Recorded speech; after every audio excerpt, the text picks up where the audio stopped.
If you've been seeing ads for the Lune RestNode everywhere and wondering if it's actually worth buying in 2026, short answer? Probably not. So the Lune RestNode is basically a cervical traction wedge. It's designed to stretch your neck, improve posture, and relieve tension. And yeah, that concept does work. Passive neck traction can definitely help with stiffness if you use it properly. But here's the catch. This thing is basically generic molded foam with some massage bumps slapped on it. You can find almost identical versions online for way less. The bigger issue is Lune's reputation.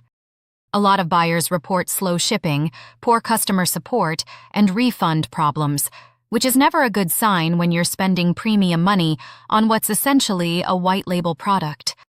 Also, if you use these wrong or overdo it, you can actually make neck pain worse. Honestly, you could get similar relief by rolling up a bath towel for free, or grab a trusted alternative like RestCloud on Amazon with faster shipping and easier returns. So my verdict, save your money.